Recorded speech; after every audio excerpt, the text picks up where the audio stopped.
Hey everyone, this is Bhavik Vasa here, founder and CEO at GetVantage.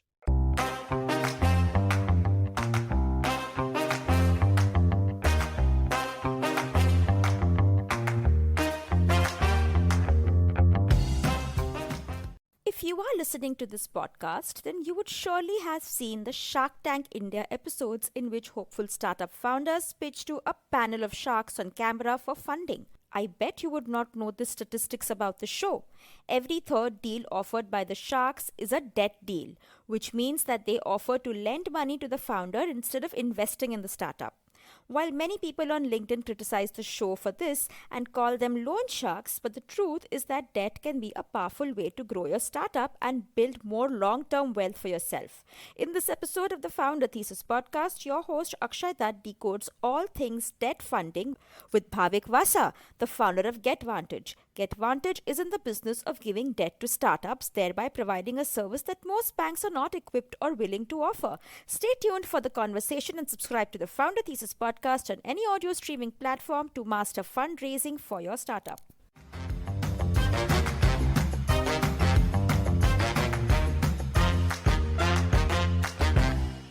And also the ambition was that digital payments, fintech is what I need.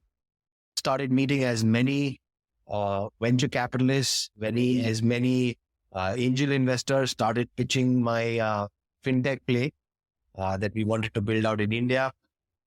And 13 options started materializing. And actually, in all of that is where this opportunity arose with ItzCash, ItzCash. So ItzCash was, again, the earliest fintech and digital payments company in India. It had already set up, taken a one round of investments. But as I met the main founder, Naveen Surya, and some of the investors, the play was, look, it's something that is also my expertise. I would love to build it together. So that's where I merged my business plans and my entire digital focus and came on board at ItzCash as a chief growth officer and took that business then. From 2010, we were about 2 or 3 million in revenue is what the company used to clock, to then scaling that business to $40-45 million revenue in the next 7 to 8 years. So led all the scale expansion, made ItzCash one of the largest payments and digital payments fintech in the country, $5 billion in kind of annual volume that we started clocking.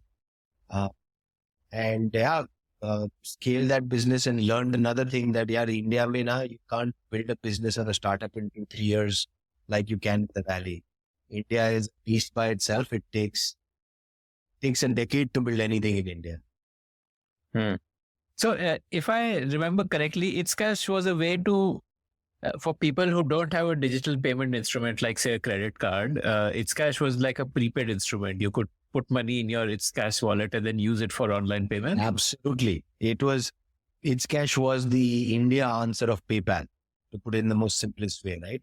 Where you could go to your neighborhood kirana store, give physical cash, but your digital wallets gets loaded, right? But then it will also give you assisted commerce service. So if you want to book your train ticket, your travel tickets, right? All of those can be also done on your behalf. Money transfer. Okay. With the kirana owner or the franchisee of ItzCash can provide all these online transactions. Yeah. And then we were also, I was more instrumental. In fact, we were the first ones to launch what are now very easily seen as these prepaid cards. So Visa, MasterCard, branded prepaid cards, right? Just the way you have a credit and debit card. These were prepaid cards that you could load money and use it anywhere that Visa and MasterCard is. And the revenue model would have been a share of the MDR, the merchant discount rate. You were not charging the users anything. Like they could just... It's a free service. Take cash. Yeah. It's a traditional fintech payments play where every commerce transaction, the merchant gives us a margin to collect the monies digitally. That's interchange, bolo, MDR, bolo. Those are the revenue streams. So we built quite, like I said, quite a solid payments business. Money transfer was another big use case, transferring money in India, abroad as well. And after having scaled that business, we were ready for its next journey, where in sometime around 2016 happened. So you have to know this, right? This is a superb anecdote for everyone. You will also definitely throw in a smile. So 2016 में जब Modi ji went up and said demonetization, right? That event, while I know it did many things to many people across India, right? What it did to me personally is, finally, Akshay, in 2016, after demonetization, digital payments, Fintech became something that everybody understood. So leave aside all professional aspects. Finally, my friends and family knew what I was doing the last 10 years. उसके पहले तो अच्छा लड़का US से आया है वापस, क्या करता है, पेमेंट्स में स्टार्टअप कर रहा है, कुछ पेमेंट्स में है, पेमेंट गेटवे चला रहा होगा, right? So even my closest family or friends, would not really understand. And don't blame them. But so what I tell is, it's just finally when Modi ji said digital cash is so important, is when people understood the domain and the sector I work in. Yeah. So and then as ItzCash, we took that opportunity that Fintech was now up in center. We had established ourselves as quite a large player. So this was a time to accelerate. So we went we hit the market to either raise our next round of capital, or we also evaluated and said, should we be the first payments and fintech company in India to explore an IPO? So it was these two parts. It was either a Series D round, a very large, sizable round, where we knew that if we can capitalize on this momentum the Indian market is, we take this capital to strategically acquire, consolidate the market, acquire a lot of other businesses, and really accelerate ourselves inorganically. And another way to do the same, to play out the same strategy, was essentially an IPO. So while we were exploring these two, I think, and both Naveen, who was my senior founder, and me were pretty instrumental in executing on this strategy. That's where around mid 2017, we got a NASDAQ group called Ebix that was willing not only lead the round, but infuse a lot of capital into the ItzCash business, and then play out that strategy we had of consolidating more players in the market, like go deeper into each vertical segment we were, and we could consolidate it aggressively, inorganically, right? So that's what ended up happening in 2017. That was a 150 million transaction where ItzCash was merged into a NASDAQ group called Ebix. That's where you see a lot of the new avatar, which I rolled out, was then, the merger of the two plays was called ItzCash. That's what you see now as ItzCash in India. One of the, very few early exits and M&A stories in the startup and the fintech world in India. Right? But just after our ItzCash transaction, there was PayU that acquired Citrus, which is another payment gateway. So it was just the first starting of then one journey, one cycle, right? One decade gone over of the startup and the fintech industry. I continued with the business for a year and a half. Being one of the younger senior team members, it was also good and great experience for me now to play out that strategy, right?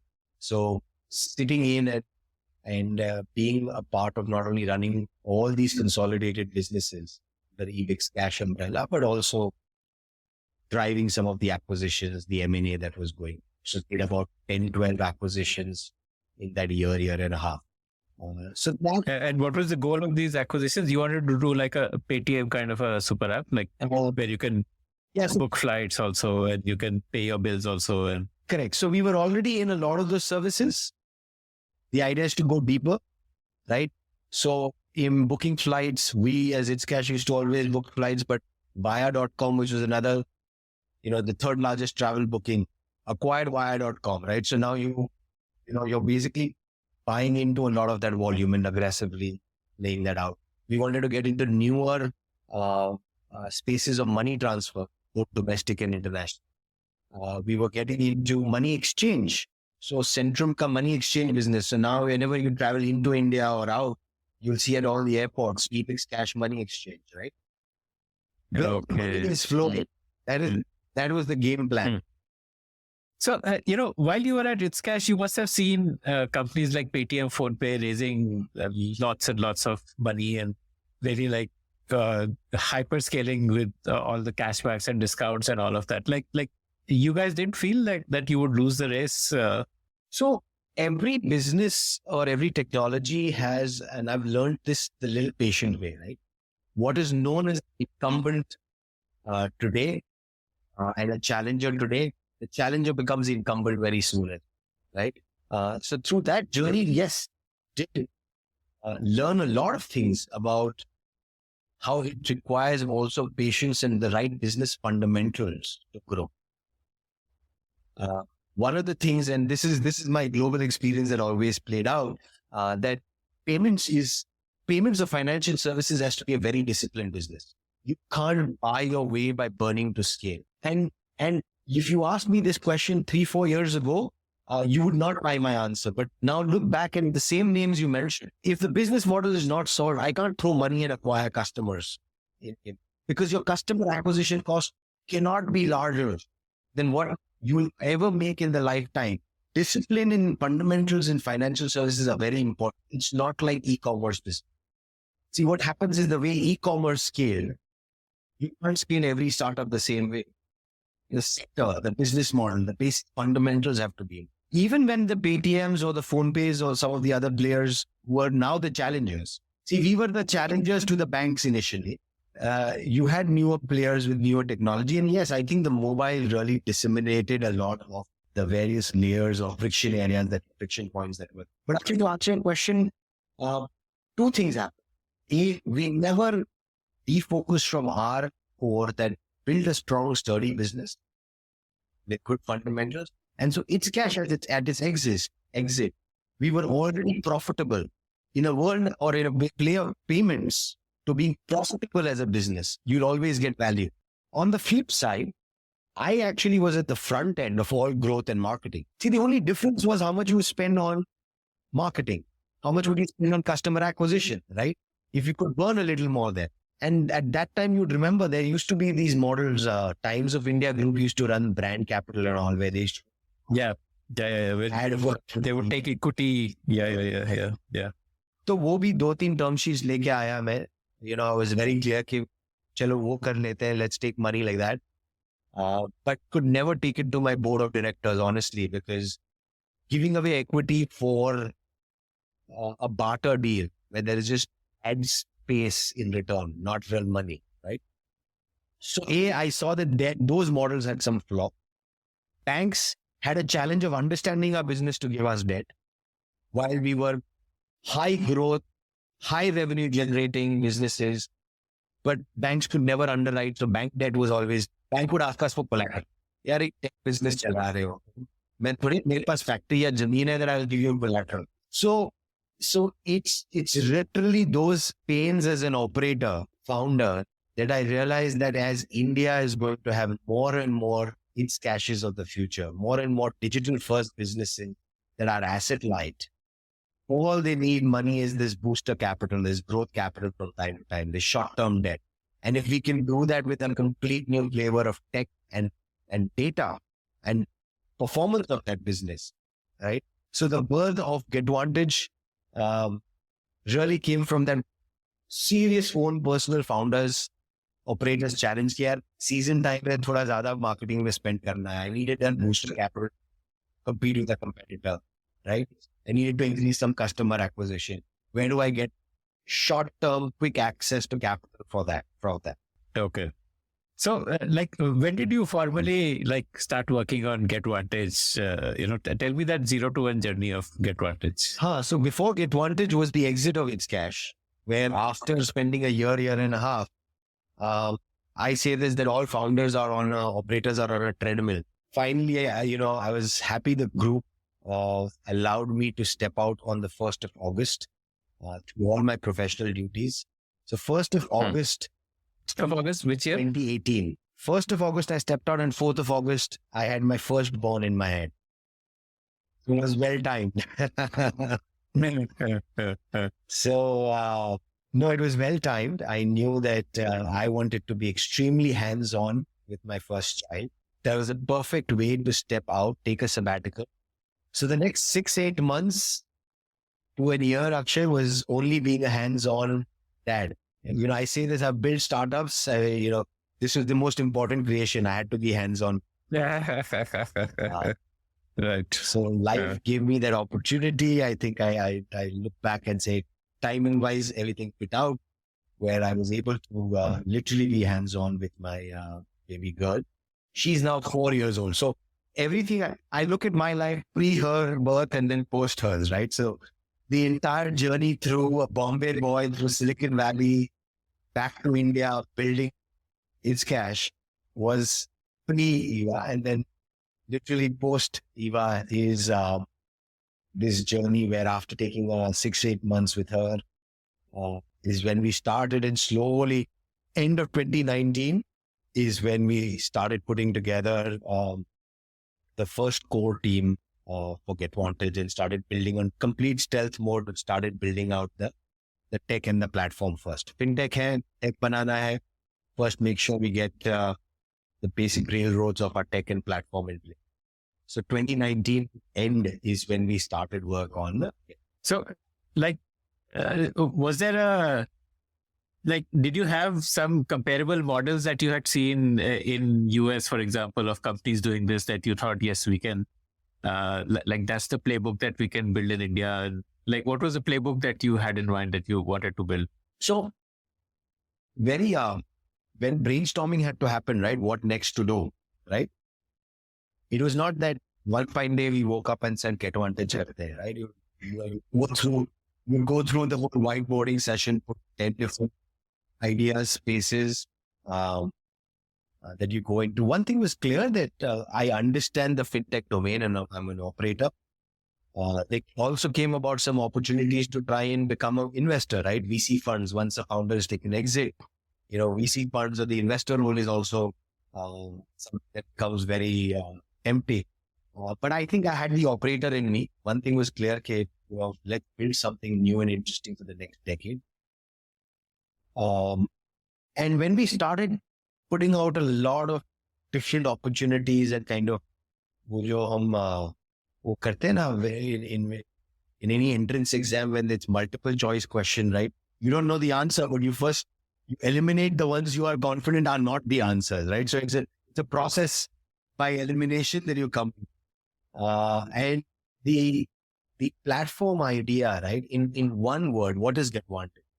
GetVantage is how can we use tech and data to do alternative forms of funding and finance. That's the one word mission or one word thesis or foundation of GetVantage. Saying that businesses are going to need all forms of capital as they grow and scale. And can we have a very strong tech intervention and a platform, right? So the idea, of course, won. It won a lot more also from, like I mentioned, my personal journey, my co-founder who's another fintech CTO, a veteran CTO called Amit. Of course, he was the first one who came alongside into this journey with me. Once we zeroed in on saying, let's make this play where businesses need money for growth, for marketing, for inventory. Right? Today, they have only access to venture capital, so they keep diluting themselves. But what they have is, these are businesses that are also online and digital. So they know in real time what is my sales over the last 10 months on a daily basis. What is my payment gateway revenue? That infrastructure is in place, right? And can we use this data to evaluate these businesses better? So once we got our thesis right, we did look at plays around the world? Are there some global comparables? Are these players doing something similar? To our surprise, there were few versions and avatars of it. In Europe, there used to be a player called Storefund. I clearly remember. They used to do Amazon seller finance, right? So they would fund all these sellers in UK and Europe that were selling on Amazon. I'm like, okay, that model is there for all e-commerce. That was more like bill discounting, right? That's more like inventory financing, or you're basically funding a marketplace selling. Then there were certain players around the world that were trying this little different version of venture debt, right? So instead of venture capital, there's also the version of venture debt. And venture debt was evolving in this early stage digital businesses. In India also, there were 2-3 venture debt players, or there are 2-3 venture debt players, venture debt funds. But ye funds bhi kya hai na, Akshay, these are not pure venture debt. They're still hybrid. So they will give business debt, but take some warrants and convertibles alongside. And a warrant is basically like a right to convert to equity. Exactly. So they're in future, right? So it's not very clean debt. So I'm paying interest and returning the money I'm getting, but I'm also giving equity participation in the future. So it's not pure venture debt. Right? Which means that the process of raising venture debt would be as strenuous as raising VC money, because the venture debt fund would also do that same amount of due diligence, etc. And funnily enough, venture debt in India was only playing out where जहाँ पे VC ने 10 million का check लिखा है, venture debt would jump in and immediately. It was just following that. It was not based on business performance. If a VC is funded a business, as a venture debt, I go and fund that business because I know my money is at least secured because there is equity money. Typically, VCs would actually prefer some venture debt to come in so that value of their equity is stronger. Correct. So you get, and every business, I believe, all the big corporates in the world have taught us, right? Whether they're listed companies also, right? Is you need all forms of capital. You need to raise equity money, you go raise public monies, you need to raise money through long-term debt, short-term debt, bonds. Businesses need all forms of capital. The only thing is that as there are more new age businesses, new economy businesses evolving, unlike the traditional manufacturing and physical setup businesses, these new age businesses have only venture capital or angel investments as one way of funding. They also need all forms of capital. And these are the businesses that actually you and me are consuming. So while there were certain models of venture debt, tech-driven venture debt, revenue-based funding taking off in other parts of the world, 2019, early 20, still not many sizable name players.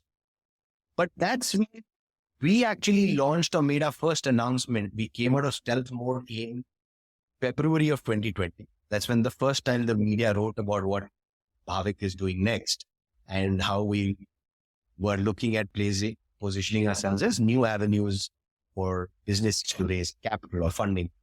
But as soon as we came live in February 2020, March 20 happened.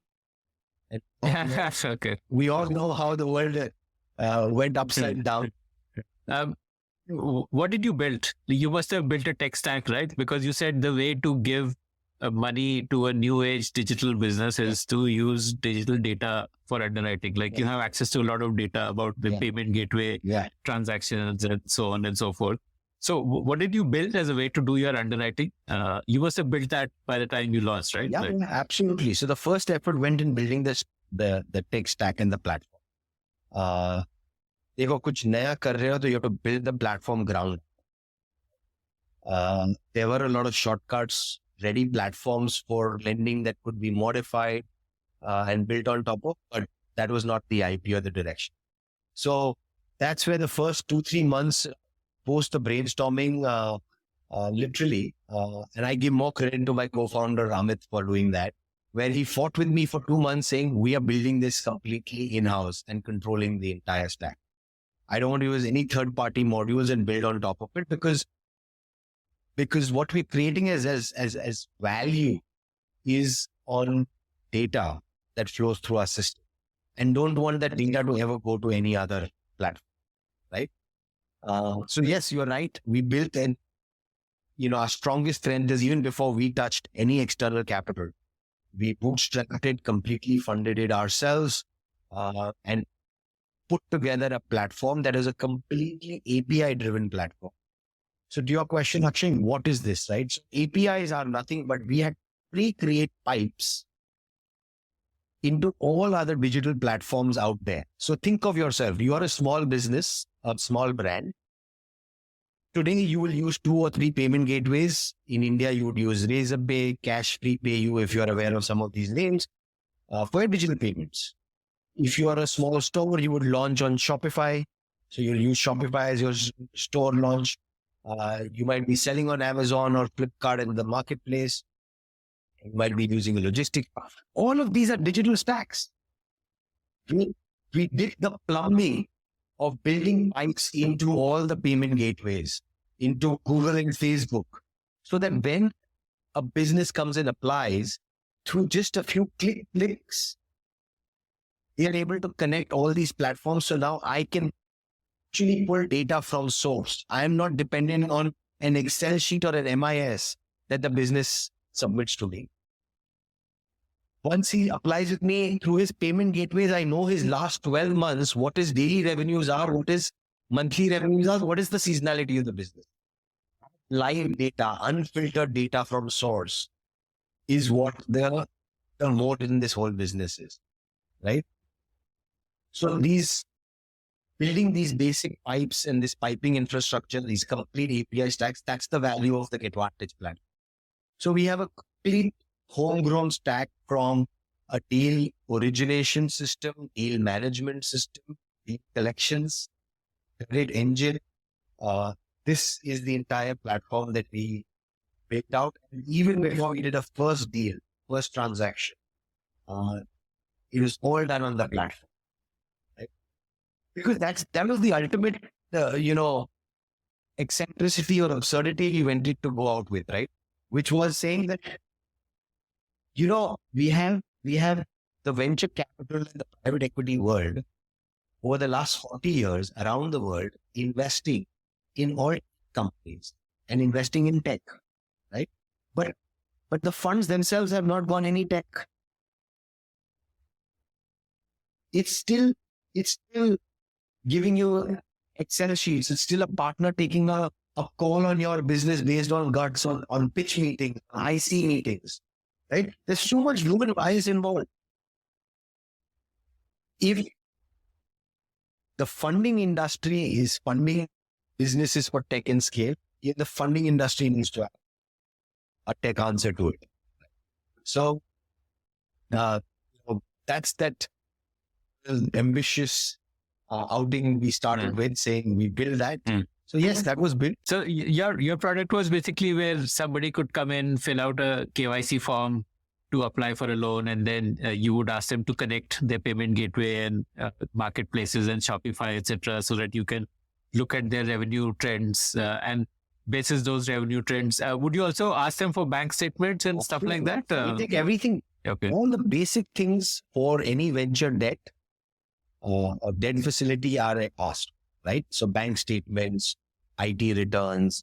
But now the beauty is the triangulation of this data live by the system, right? We make you connect your IT returns and your GST as a business. So now I know what you're filing as revenue.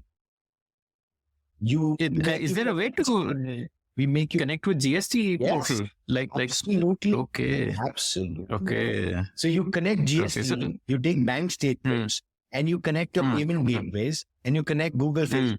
Now these 4 or 5 data points, see what this is doing. Google, Facebook is to see where the money is being spent. Right. So I'm the only one. Even today, Facebook or Google knows how much money you spend with them on advertising. They know what your click-throughs are, but they necessarily don't know what your revenue turnaround. You're able to not just see revenue growth, but you're also able to see efficiency, like how efficiently that revenue is being grown. Like return on ad spend, the ROS is. Right? Now, so imagine, right? 4 years ago, fintech lending has also seen an avatar 5-6 years in India and around. But all these avenues were not available. See, our ability to data from payment gateway, ability to pull GST. GST only happened 2 years ago in this country.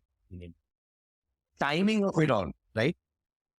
That has given us a huge inflection point. And I believe an idea is only as good as the timing and hits, right? So only in the month of early 2020, GST was live. Could take GST data to cross-verify it with their payment gateway data, cross-verify with actual how much cash is coming, what is the cash flow of credits into the bank account. And believe me, all businesses have this thing. All three are different. The numbers don't ever match up. They will never. What I file for GST is not actually what I get as revenue in my bank accounts or cash in my bank accounts. My payment gateway will. So, but the idea is to have direct, clear visibility so you can take an exposure basis, this live data and due diligence. And the due diligence doesn't stop on data. We are able to look crime checks on these promoters and founders. We are able to do civil scores on these promoters.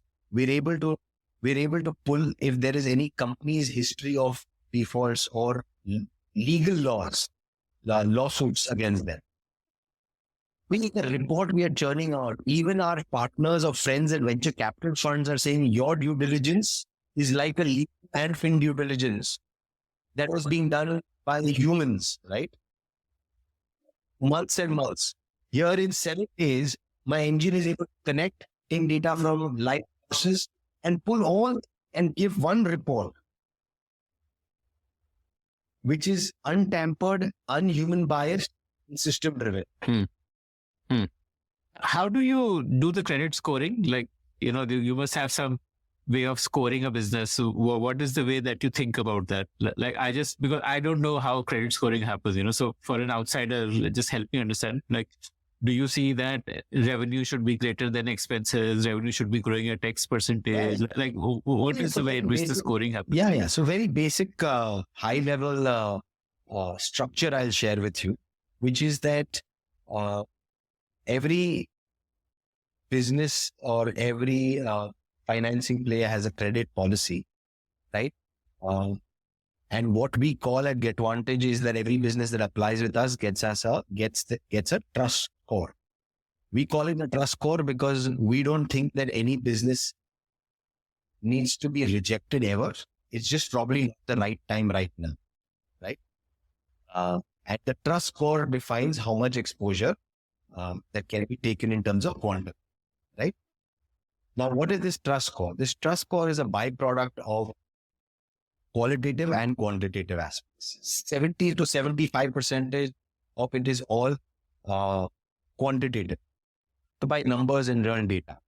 We leave room only for 20%, 25%, which is qualitative data, which is also important to understand a business, right?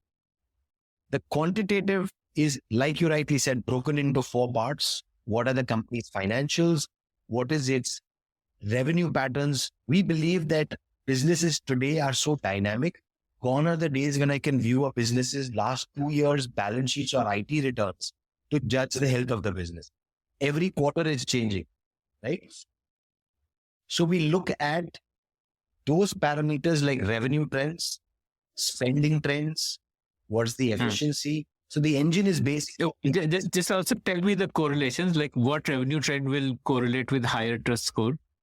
So fundamentally, right, a business will have total revenue coming from all its channels, but digital revenues, which means that anything that is coming through payment gateways and how much of their business is coming digitally through payment gateways is a higher trust score, right? Because this is also the same way how business is being verified. Today, a brand then sells more from its websites.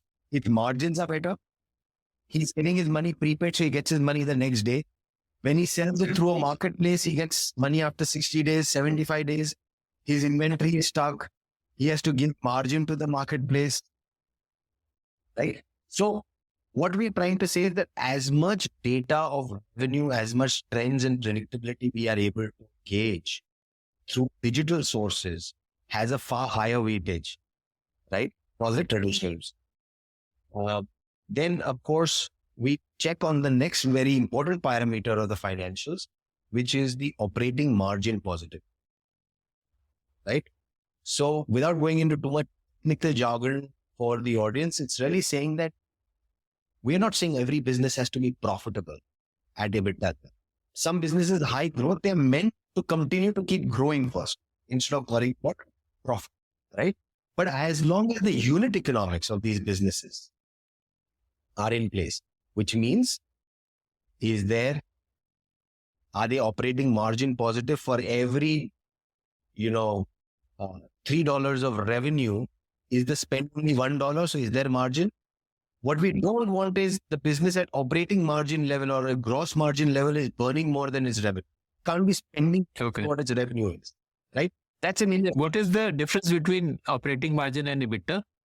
EBITDA. What are the things which... EBITDA is all after your fixed expenses, right? Your rent. Like say your tech team, if you have a tech team, there's... What is operating margin is basically contribution margin, CM1, CM. A lot of your listeners, if they're finance guys or founders, they will easily get it. That what's your total sales minus your direct expenses for those sales. So if there is cost of goods, channel sales, all of that, at least unit economics wise. So CM1 is basically your total sales minus your total expense, direct expenses. CM2 is out. After that, you minus direct marketing also. So if there's sales. So we totally believe that a business at least has to be CM1 positive, unit economics positive. Then it should take growth capital. Because then every time you're putting in $1 more, there is at least $2 or $3 of revenue. But if you put in every $1 and there is 50 or 0.5 of revenue coming, then it's only going to burn itself faster. So in a nutshell, all those quantitative aspects, right from its financials, its margins, filings, timely filings and compliances, right? All of this comes in the quantitative part. In the 75% that's called. Like I mentioned, the remaining 25% is for some some qualitative aspects of the business, which is what is the industry that they are operating in? How is the sector performing? We also check the promoters and the founders' backgrounds and scores, right? Because it's also a great way to know if there are any willful defaulters or history or pattern of defaults and anywhere in the management team. And all of this effort is actually just the first time around. So now this is where it gets interesting. Every business that applies and connects with us, the first time it takes that much more effort to connect all these platforms. And the connecting of the platforms, I must mention, the tech is so smooth. It's as simple as if you were going and registering on Facebook as a new account, Facebook will tell you, right, use your Google or your Gmail account to log in. You just give a one-time consent. That's the simple OAuth mechanism we use in our entire application process. When you are an applicant, apply, connect your payment gateways, connect your Google, Facebook account. It's all just a quick connect and pass it. And the beauty is once you've done round one of funding with us and you've done this full effort, which is a 7-10 day effort, because you get to know your business. There are some of those qualitative checks also that happen. But once all of this is done, now the first round of funding is what we call only as the handshake round, because now I have everything connected with you. And these same data points that I evaluated during underwriting actually continue as the same data points through the tenure of the repayment, right? And the later of the loan. There's this live monitoring. I'm not also waiting for the business to give me data 2-3 months, 1 year down the line as an MIS. This is how my business performed. If there's something going off, I get to know immediately. So tell me then what happened when COVID hit? You told me that you launched your tech stack in February And then then came March 2020. Then what? So as soon as we came live, again, another silver bullet that we dodged, we're about to start to making our first fundings and disbursements, and COVID hit. I think the first few months, like all of us, nobody knew ahead of where this is going, right? But what happened interestingly is very quickly as the world started opening up, the first thing that started opening up is e-commerce. So come end of July, June, early July, it was only e-commerce businesses that came up. So here is, I call this the second inflection point of my life. No, actually the third one. If you've taken the chronography well, right?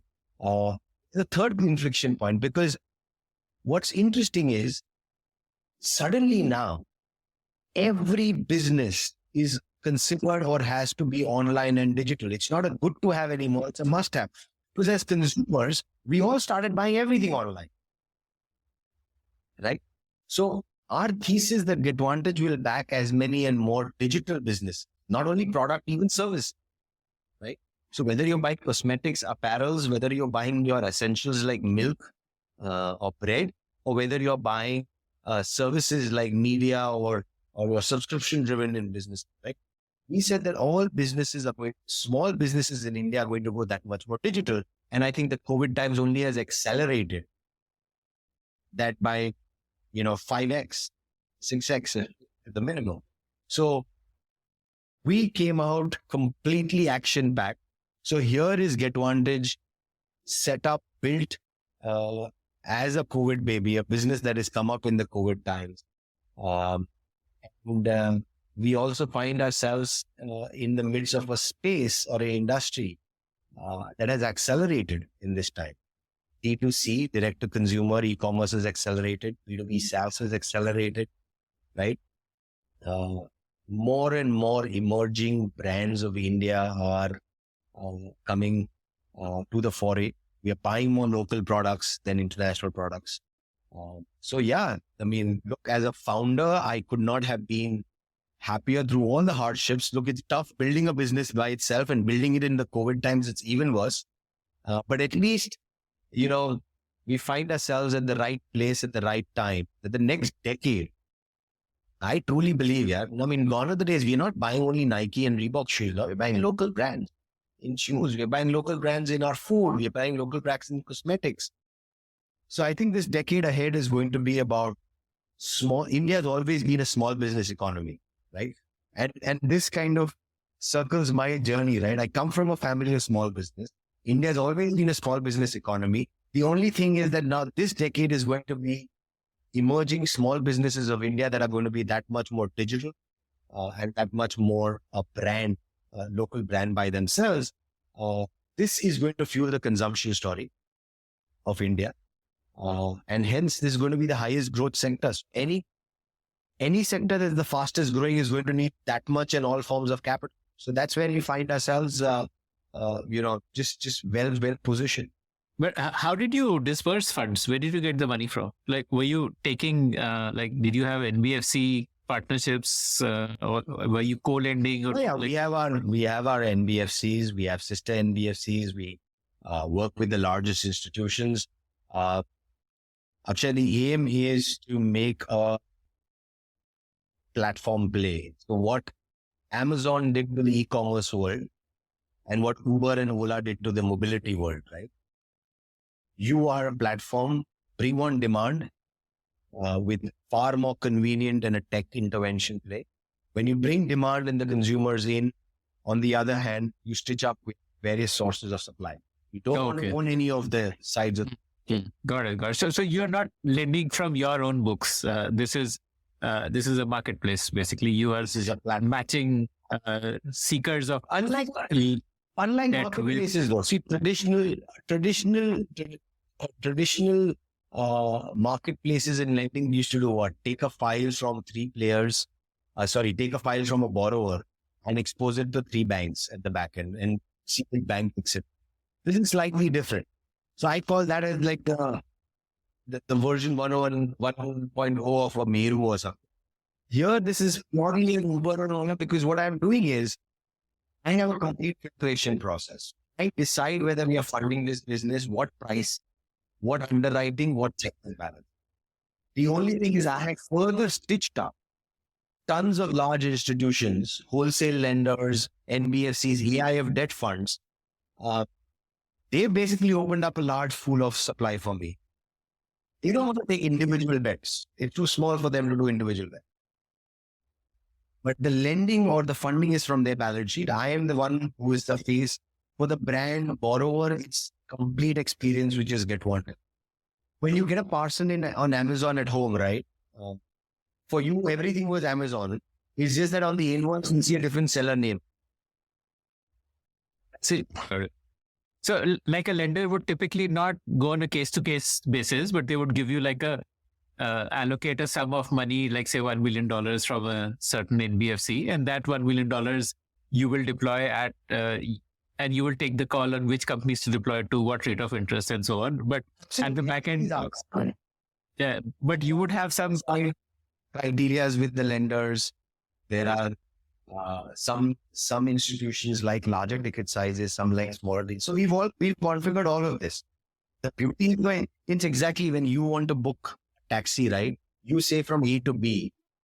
The Uber has pre-qualified the drivers in the area, which one bids. Do you want the small car, the medium car, or the big car? But then he lets, after all of that early filtration, also he shows you as a customer or a trip. Drivers, whichever.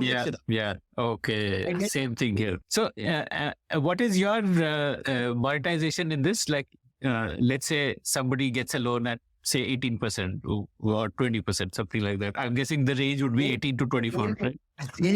Same as Uber and Ola, right? Amazon and Uber. See, your biggest takeaway is what we are building is nothing but for the first time a financing platform, truly the way e-commerce or e-mobility is happening. This is finance that's happening. Amazon and Uber take a 20% take rate of whatever the revenue that flows through their system. So like I said, different funding, different commercials, etc. doesn't matter. Whoever is my lending partner doesn't matter. My monetization is just the way Amazon or Uber make a platform fee of 20 to 30%. I make that 20 to 30% of all the revenue that I'm able to generate through my platform. The remaining is cost and funds. Whether I'm charging as a flat fee, whether I've charged as a interest rate, whatever, doesn't matter. That's all different structuring. The revenues we make from the capital deployed, 30%, 20 to 30% is mine. The remaining goes as cost of capital. Okay, got it. So therefore, this is not really a very capital intensive business. You don't need to raise a lot of money because money is part of your marketplace. Money is the supply. Correct. So I will add to your statement. This is a business, or the way we want to look at finances operationally, and this what tech should do. And the way we built our platform should do is that as we scale, the operating expense does not scale. Right? Two, can we build in operating expense efficiencies? We're not building a traditional bank lending business where branches and those DSAs running around trying to build. The idea is, can you build it a different, more OpEx light way? Second is, so we don't need a lot of equity money or equity capital because we are not deploying from our balance sheet. But we are in the business of funding. So Akshay, what we need tons of dry powder. I call the raw material of my business is actually capital. So I don't need to raise it on my balance sheet, but I need to keep raising a lot of debt lines and debt pools and debt vehicles so that we can deploy from there. We clearly believe this is an opportunity to deploy $500 million in the next few years into the Indian ecosystem, right? The requirement for just debt alone in young businesses or early SMEs in India is north of $10 billion. Is a private sector play, right? I'm saying even if I'm able to crack 3% or 5% of it, I'm a $500 million play. I need to raise access to $500 million. That's my raw material. And hence the extensive amount of backing that we have from not only equity investors, but large, as I mentioned, EI Japan, Sony, these are Japanese guys in us and our So like Sony is a equity investor, or they have given you a deadline? equity investor. Interests of wanting to bring in debt as well, right? Because all these corporate funds or corporate groups name the financial institution in Japan needs to park its debt for some better returns. This is the vehicle in the structure. Some of them are equity investors, but they've taken the equity bite because they know that there is a play of how much we can deploy as debt in these funds. Right? Tell me something. You've raised more than $40 million so far, right? You raised, I believe in 2020 October, you raised $5 million, which was like your seed round. And then just this year only, you raised another $36 million. Why did you want to dilute and raise so much money? Because the money you need to lend out is... No, so if you read, right, we do what we tell people and founders to do. I tell every founder out there, raise all forms of capital, right, in your journey, and raise hybrid forms of capital. So all the capital we've raised to date is also hybrid. It's a mix between equity and debt. Of course, we've taken some debt in our books, so we can pilot some programs, etc. But this is a mix of debt and equity. So thank you. You're very right. If you like what we've said in our business, I absolutely don't tend to dilute more. And also, I'll tell you the second reason, Akshay, is we're in business of financing. I need to be well established. So when I'm well capitalized, also from perception, when I open up a lot of large banks, financial institutions, they need to see how well capitalized GetVantage is, right?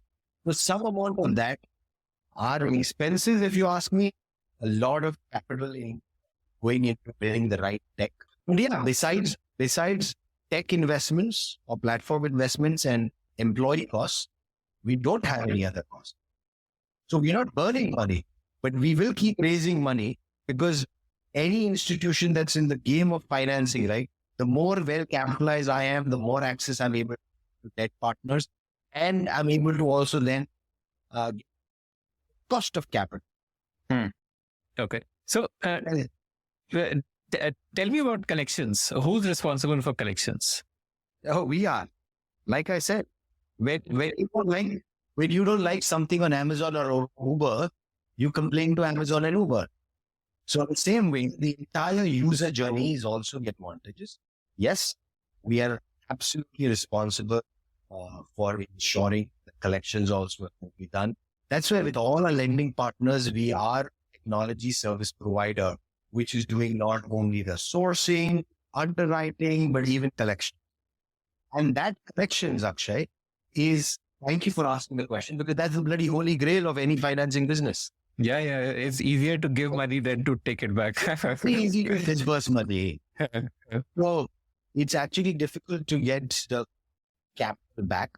That I believe is our strongest differentiation, which is using the same technology we spoke about for underwriting, for data analysts, right? We use the same API-based tech stack for high frequency and automated collection. So we plug payment gateways. We plug into the payment gateway. This is why it's called revenue-based financing, right? As your revenues come, you pay me a percentage of your revenues as repayment. And your revenue comes from what? Payment gateways daily, right? Or it might come from a marketplace, or if you're a SaaS business, it'll come from one to contract clients, enterprise clients. Even before the money hits your bank account, can I take a split? 5% is my revenue share. I take 5 from the payment gateway. 95 comes to you as a merchant, 5 comes to me as a repayment, right? I have an escrow a virtual escrow account. So when you're getting monies from your marketplace, it's all in you as a merchant's name. It's just that these escrow and these split payment mechanisms allow us to take our revenue share of 5%. It's like, just like in India when you were here, right? There used to be a concept of TDS. we've used the same play called collections deducted at source. So if you're getting Yeah, wow, I like that term. high frequency and automated. I'm not waiting once a month for the borrower to do a bank transfer to. Then you're chasing the borrower. Yeah. That is expensive to do. No, then you need a collections team. You need a call center to call and remind people and follow up and all that. So towards the end of the whole conversation is actually what the biggest secret sauce of the GetVantage model and the platform we built is automated and high frequency collections. That businesses are digital, their revenues are digital, I underwrite them digitally, and hence I collect also digital. So essentially, I understand payment gateway, how that would be done. For the other kind of revenues, then you create a virtual account, and that account is what the seller is giving to his customers. So when customers pay the seller from that virtual account, 5% going to you and 95% to the. It's a current account. It's just sitting in front. It's just a current account with a GetVantage and the lender to have rights to take X amount out of the. Is this from Castry, this virtual escrow? Or? All built in-house. So okay, amazing. We have this in-house joke that the amount of modules we built 4 startups, if not more, within our own thing, because platform, the API, the tech we've built, the collections escrow mechanism we've built is actually 4 startups. We could spin them all off as different products and propositions. But no, the intent, the idea is, look, GetVantage. And now that you've understood the payment gateway play, you've understood what we are doing,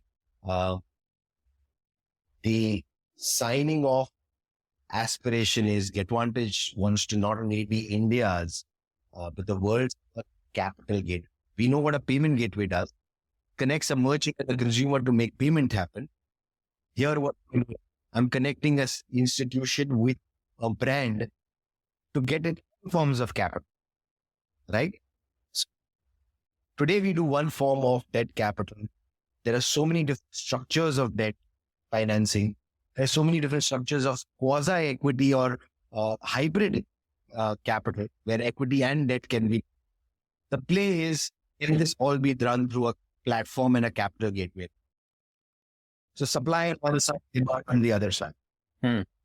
Amazing. So what is the repayment agreement with the borrower that he will continue to pay 5% until the principal plus interest is paid off? Yeah, it's as simple as that, where the principal is quantum that they get as a capital advance, one fee, and now the business will pay this as a percentage of as to the fee is recovered round one. That's like where is that? And okay. So there's like a flat amount, fixed amount for interest. It's not calculated on the amount of time it takes them to repay.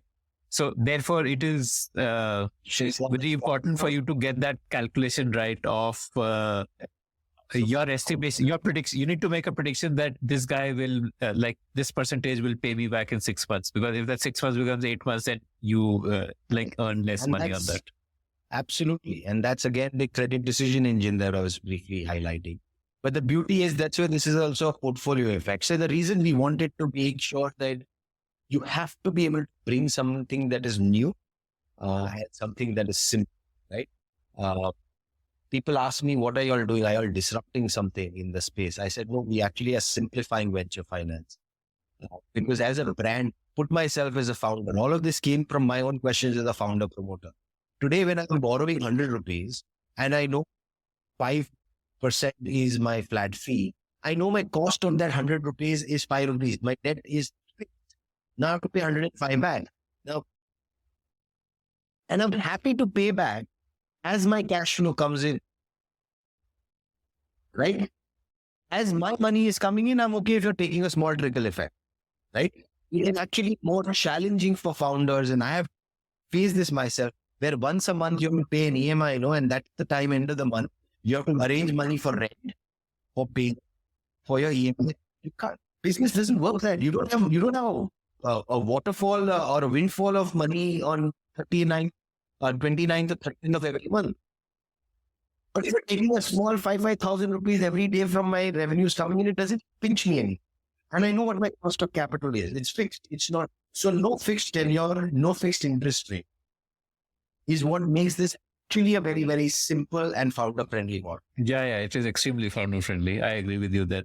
And like you said, the portfolio effect, there would be some borrowers who would pay it back before time because they are earning more than you anticipated, and some who would. So therefore, net, you would still have. This is it's also important to go after a sector, right? We're going after sectors that are high growth. So we are backing the mere thesis that these are high growth companies that are going to continue to be on a growth track. Okay. Now, which sectors are you backing? Growth can be different, right? Growth can be either 80%, 100%, or even 20, 30%. But the idea is these are high growth business and we are fueling. This capital is going towards growth. I'm not giving you money for rent and payroll, right? I'm giving you more money for digital marketing.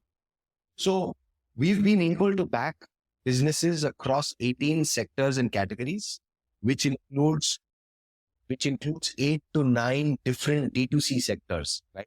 So home care, furnishings, apparel, personal care, right? These are all your different... Basically the consumption story. You're betting on the consumption story of India. Absolutely. On the other side, we are betting a lot of B2B SaaS businesses, subscription businesses. Today, milk, eggs, and bread are also coming to everybody's house in India as a subscription model, right? We've been able to back businesses that are edtech or e-learning platforms. Today, every exam prep course in India is also being done digitally, right?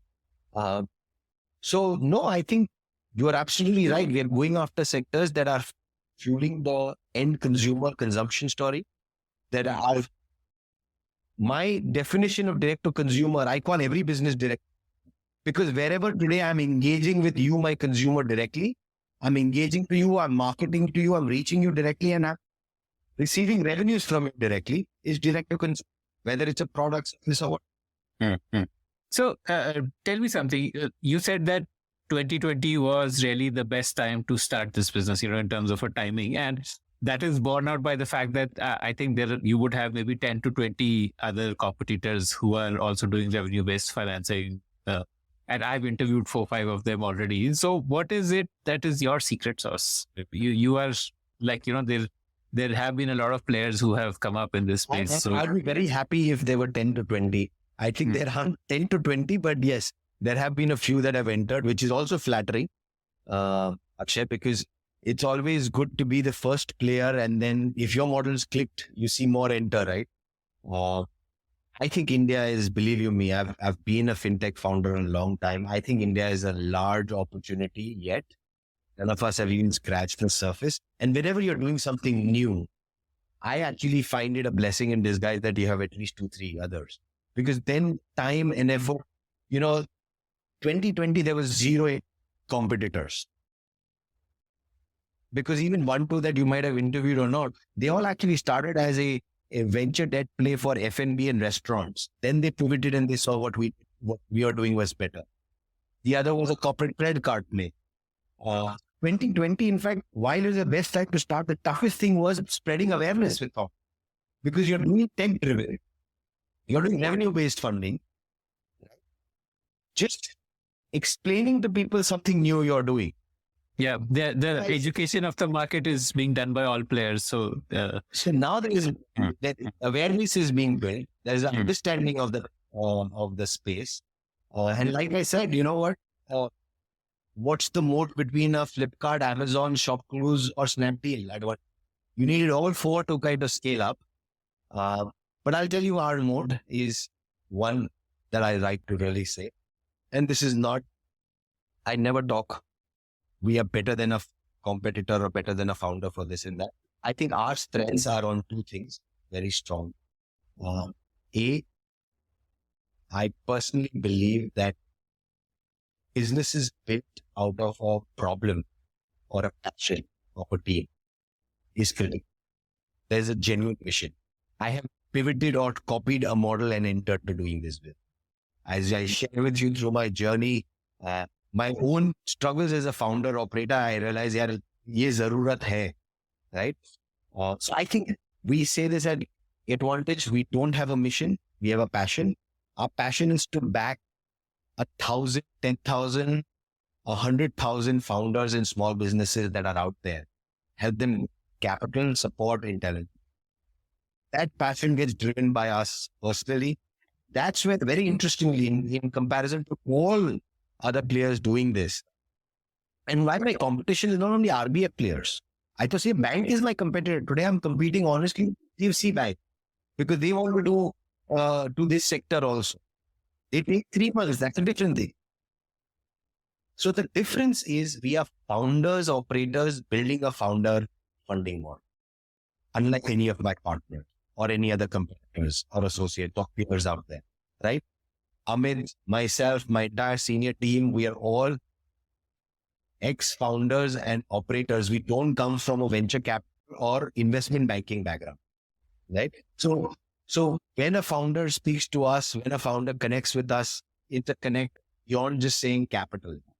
Isliye I don't call myself XYZ Capital. I'm saying GetVantage is giving that unfair advantage to every other founder out, right? And I don't think anybody can take that away, which is very qualitative in nature. And then quantitatively, I think our approach has always been, it's not about a race to AUM in this space. AUM means assets under management, which means how much you disperse. How much you disperse, right? Like I mentioned to you, in the early days, it's not about how much money we disperse. Like you said, Paisa Batna is the easiest, right? What we are going after are 3 things. A, we are the only ones who went live only once the platform and tech was ready. If you come to my office, my tech team sits in between. The deals team, the finance team are all around it, right?